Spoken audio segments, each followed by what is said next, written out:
Mavericks fans, Harrison Graham here with another episode of Dallas Mavericks Today by Chat Sports. Been a fairly quiet day 3 of NBA free agency, but a couple of big names connected to trade rumors that have surfaced today. We'll start with Pascal Siakam. We did a video around him a few days ago, I think right before free agency started, but his name has picked up some steam according to reports.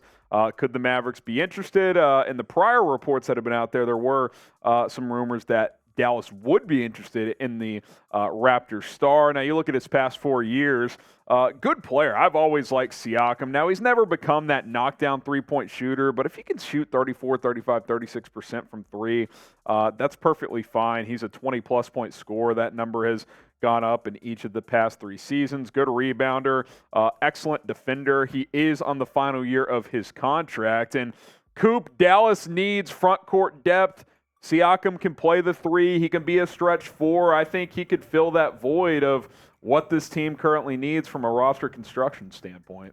Yeah, they really could use someone like Pascal Siakam, a guy who can score at an elite level as a big and someone that can provide defense as well. The Mavs are looking for a wing. Obviously, they've long had interest in Grant Williams and other guys that are of that profile who can kind of play the 4 and do a little bit of everything on the offensive and defensive end. So I would really love the fit here in Dallas for Siakam. Yeah, and when you kind of take a look at how this would all fit, first of all, you kind of look at the current roster here. I think a trade would be something along the lines of Tim Hardaway Jr., obviously. I think probably Josh Green as well.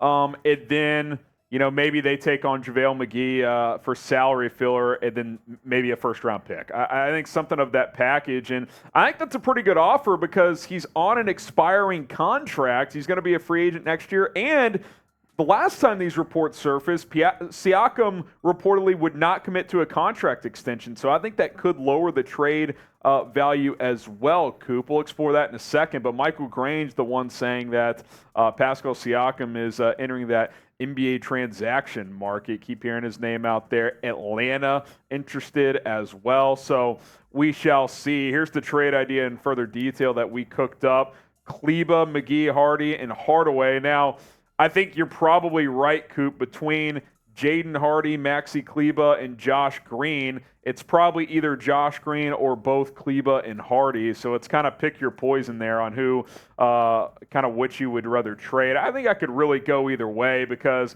I think Siakam's obviously going to replace the defense you're losing and obviously the scoring as well. Yeah, and I would think the Raptors would try to get one of Jaden Hardy or Josh Green in the deal, and I think in this particular deal it would make more sense to trade Jaden Hardy just because he has more overall trade value and probably get you closer to that line of getting the value of Siakam. I'm not sure this is even enough to land Pascal, but I think this is probably the Mavericks' best offer that they could give. Yeah, and look, for an expiring contract, I don't think it's a bad deal whatsoever. I think if that trade offer is on the table, I'd do it in a heartbeat. Should the Mavs trade for Siakam? Let us know what you guys think. Type Y for yes, or you can type in for no.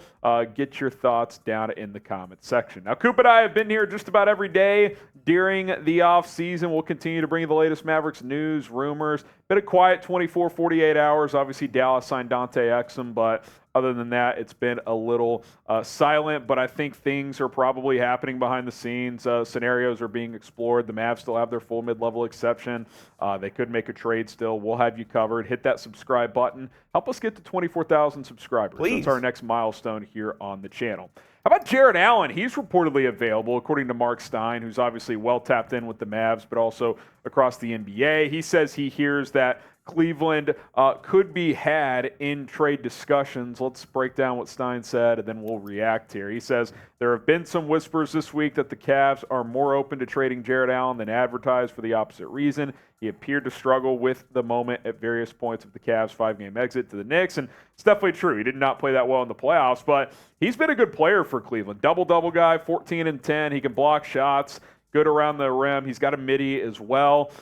And look, I get the playoff struggles this year, Coop, but again, he's with the Mavs clearly trying to upgrade at that center spot. He's a clear upgrade. There's no doubt about it. Like, if you want to do some kind of trade involving Hardaway and Holmes or Hardaway and McGee, that's totally cool with me. He would be the perfect 5 for this team. Yeah, we'll get to a trade idea in just a second, but I think the whole name of the game for the Mavericks right now is to upgrade the overall talent at the front court spot. Jarrett Allen does that. I mean, he's a former All-Star. He's a guy that can get you 14 and 10, as we showed. And more importantly, he's a guy who can protect the rim. And the Mavericks have desperately been lacking that guy since Tyson Chandler again. So it all goes back to the Mavericks just needing to get bigger and stronger defensively in the front court. Yeah, I mean, look, if he comes in and can give you 13 to 15 points per game, grab 10 rebounds, and block a shot and a half and alter several others, I mean, I think that's what you're looking for. He's a good pick and roll, pick and pop guy too, which he can run with Kyrie and Luka. So, and there's also this aspect of it. Cleveland wanted Tim Hardaway at the deadline. A deal never got done for him, but they were definitely interested in him. I wonder how that changes now that Max Strus signed and is going to be a Cleveland Cavalier. But I know they've had interest in Hardaway in the past, so I wonder if that still remains. So let's cook up your trade idea here, Coop, when it comes to the Cavs and the Mavs here. This is an interesting swap here.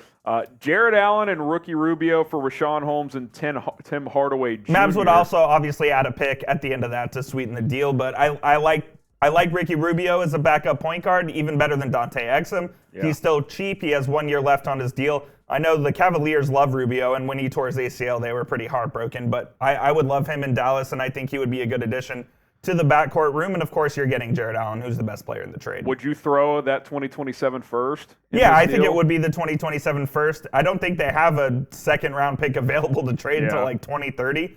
But this is kind of the framework of a deal that I would make, and it's something that if the Mavs have the opportunity to go get Jarrett Allen, I think they should explore. Would you be willing to throw Jaden Hardy in this deal since you're getting Rubio back? Have to think about it. You would have to consider it. I'm not sure I would do it, because I really believe in the value of Jaden Hardy, and I think he's going to be a 20-point scorer in the league at some point. So I don't know if Hardy is a guy that I would throw in this deal, but I would consider it if you didn't have to give up the pick. Yeah, we'll see what happens. Obviously, it kind of depends on how much Cleveland values Jarrett Allen. Pick a player you'd rather trade for. Type S for Pascal Siakam. Type A for Jarrett Allen. Who are you going with? Probably just whatever the better trade, like whoever, like I think whoever you have to give up less for. Yeah, like I think they're kind of in a similar tier. I think Siakam's probably a better overall player, but Allen maybe fills a slightly more big need. But I would almost like just run with this current center rotation, which I think is passable for at least this year. It's definitely better than last year. Then add Siakam. Like, I think Siakam is like a perfect number 3 for a title contending team. He was a number 2 for a title contending team in Toronto. I think Kyrie is your 1, Luka is your 2, and Siakam is more of your defensive guy that can also score 20-plus points per game. That's a pretty good trio in Dallas moving forward. So I'd probably lean Siakam and then just kind of roll with the center trio that you've got. Yeah, that would be a good 1-2 punch. Obviously, you have Luka, who's a top 5 player in the league, and then Kyrie as his top 15, Robin top to his 20. Batman, whatever. And then if you add Siakam onto that, that's a formidable 1-2-3 right there, and I'm not sure there's much better in the NBA than that. And again, I think while your center group's not great, I still think Holmes, Lively, Powell is better than Powell, McGee, whatever. Yeah, McGee gotta go. Yeah, Javale McGee's not going to be here. One quick note, Justin Holiday signed with the Denver Nuggets, so goodbye, Justin. A Mav from last year. A pro's pro, but did not really do much with the Mavs. Again, subscribe to the channel. Coop and I will be back tomorrow. There's already some new Grant Williams and was it Matisse Thybulle rumors? We call that a tease in the biz. We're going to cover that tomorrow unless, of course, they sign elsewhere. So stick with us. More videos to come on Mavericks Today.